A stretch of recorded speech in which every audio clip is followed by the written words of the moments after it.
Ron, thank you very much. First of all, apologies to those of you who've been tuning in hoping to see Ethan Bear tonight, but overtime in a shootout does not leave us with enough time to do justice to a discussion with a young player who's got a lot to say, so we must save Ethan for a later date. You're it. Oh, you're Sorry, guys.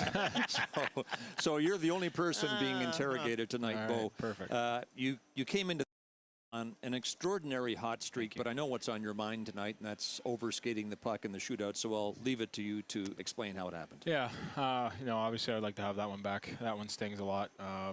Yeah, obviously I've done that route and that move a lot of times, and puck just bounced on me, and yeah, it is what it is. John. Well, it looked like you just took a quick look up, got it off the heel of your stick. But you were so good in the face-offs, and you had so many chances in the game. And a lot of people, especially the goalies, the shootout, circus time, and you got a point out of the game, and if you're looking for positives. But after the last game, Bruce talked about the team having the attitude that you were afraid to lose. And it looked like this, again, tonight, it got back into that you're afraid to lose syndrome again. Yeah, no, I know. It's creeping into our game, obviously a lot this year. And you know, that's something that, you know, it's just maturity, and that we have to clean up in our game. Obviously, we dominated. I thought, you know, 50 minutes of that hockey game.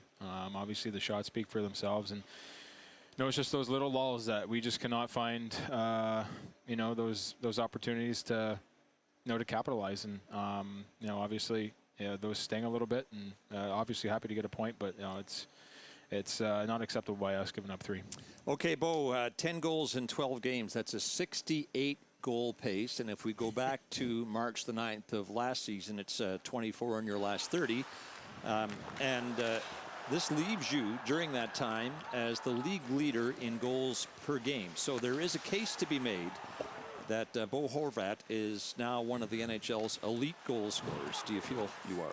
Oh, I mean, you know, when you put it that way, it kind of feels a little surreal when you say it like that. Obviously, there's a lot of great goal scorers in this league and a lot of great hockey players, and to even be in that category, it obviously, you know, it feels good. You know, I try to capitalize on every opportunity I can get, and you know, all right, let's talk good goaltenders. Okay, it's not just putting the puck in the net that you've been excelling at this season. It's also in the face-off circle. You were 24 of 36, and that's just over your season average of about 60%. But 24 of 36 leads the league this season. So, John, let's follow up on face-offs. Yeah, well, it's such an important part of the game, and I think that the Canucks in the last few years, they've relied on you to win a lot of face-offs. I think they were hoping Elias would be more proficient at it sooner.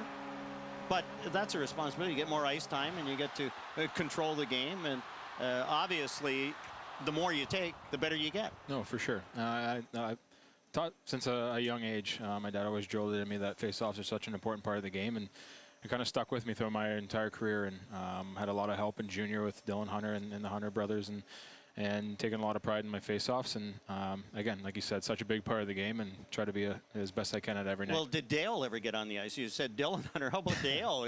Because Dale was so good at face-offs. I think that's where Dylan learned it from. I learned a lot from Dylan Hunter in my London days, and he was good in the face-off dot. He taught me a lot, and obviously with guys skating all the time back there, a lot of pros would come out with us and skate, and I'd pick their brains as well.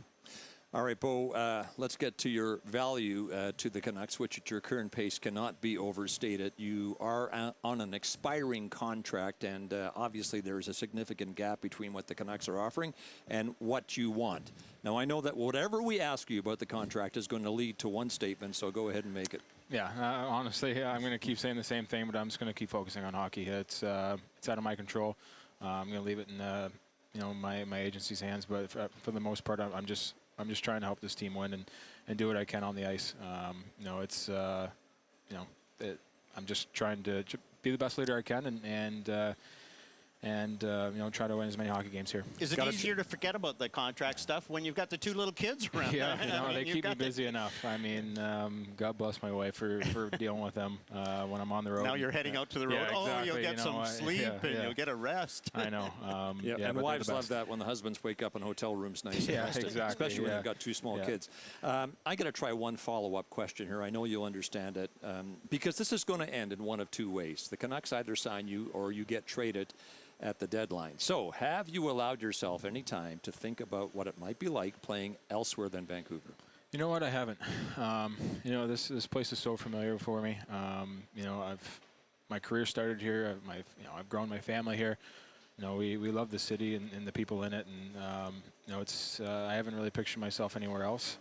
But obviously, we'll see what happens at throughout the course of the year, and for now, I'm going to try to be a Canuck. Tweet here from Rob Middle. Rob Middle says, Bo, how many Brinks trucks will the team have to back up to re-sign you long term? You don't have to comment on that, but he's expressing the sentiment. Well, you've seen guys like Alex Edler leave. I know it's part of the business, and from a guy who played on about 10 teams, you accept that. You think, okay, play junior, and then you're drafted, and then you play for a team, and that first time when the team says, okay, well, we just can't afford to keep you, then, okay, you move on, and it's business elsewhere. Yeah, no, again, it's part of the league. A lot of players have John should be your agent. What do you think? I know. He's making some good points, but I mean, we love the city. I love being a Canuck, and that's what I'm focusing on now. Bo, this is your 3rd appearance on this program, I think, and I'm not sure we've had you on since the season opener in 2019 when this happened, just before the game.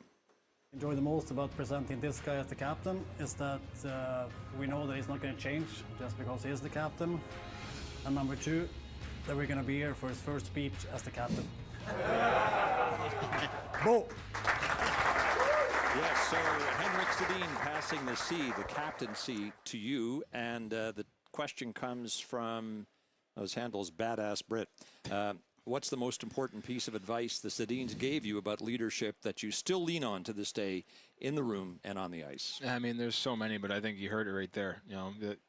They said, I'm not going to change, and that's something that has stuck with me for a long time, that I want to be the same person I was, when I didn't have a letter on my jersey. It's what got me there in the first place, and obviously I'll speak up when I can, but for leadership, what the Sedins did was they led on and off the ice, and that's what I'm trying to do. It's so much easier to exercise the responsibility of being a captain, and it's a huge responsibility in a Canadian city. So much easier to do when things are going well, but just consider the things that you've had to deal with in the last couple of years. The team being decimated by COVID, coaching change last year, then narrowly missing the playoffs, and the tough start this year.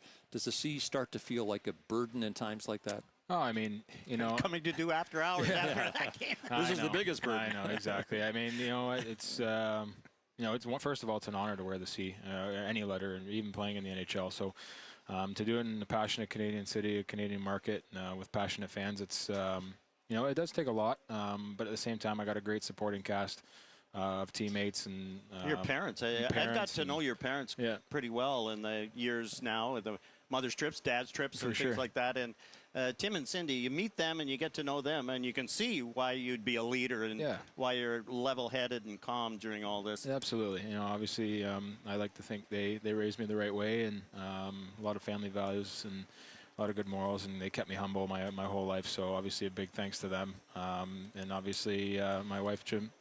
I bring a lot of By the stuff way, home and Tim venting, texted me today to say hi to Bo for me. Are you guys not talking anymore? Oh, God, every day. Okay. We're going back east. They'll be there. Yeah, I bet. Yeah. Oh, well, they will. The commercial that you and Connor McDavid have done, and it's airing nationwide now, it is highly creative and very entertaining. Where was it shot? How long did it take? I was shot in Toronto, and it took a little bit, but he's a natural behind the camera now. I think he's done a couple of these, and this was one of my first ones to do like this. It was a lot of fun to do. Got you out of your comfort zone, but it showed a lot of character. It was a lot of fun things going on, that's for sure. Any trouble with the goats or the goats, right? And I'm not sure what the last animal is that you usher out of the. Yeah, it was donkeys and a baby cow, and they were legit on set. So it was again, it was fun to do, and to believe it or not, I've My wife rides horses, so I've seen a couple of donkeys in my day. So Okay, quickly, let's skip ahead to the Halloween pics of your kids, Gunnar and Tulsa. They're beautiful. thank you. Your family has changed, obviously, since the last time we had you on, because at that point it was just you and Holly and Gus, the dog. Yes, that's right. 2 kids now. Yeah. How has life changed for you? It's changed for the better. I mean, you know, my family is the most important thing to me, and yeah, obviously they're a lot of fun to be around, and just proud. I'm a proud dad, so you know, it's the best thing in the world being a parent and being a father, and you know, I have 2 of the greatest kids and the best wife in the world. Just time enough now to go back a couple of decades to Rodney, Ontario, when you and your younger brother Cal were getting ready to trick or treat. And the question is, did you have the picture? Did you arrest anybody that night? I did. I have shoulder pads on in that picture. Strange turn of events, though, in that Cal actually wears the police uniform for real. Well, not that one, but a bigger one, because he's a police officer. He does, right? Yes. Yeah, roles are reversed there. Yeah, he's great at it. Thank you, Bo. Really appreciate you coming up here to join us tonight. Yeah, thanks for having me. I appreciate it. Bo Horvat, the captain of the Vancouver Canucks, red-hot scorer to finish last season and to start this one, was our guest in After Hours. Back in a moment.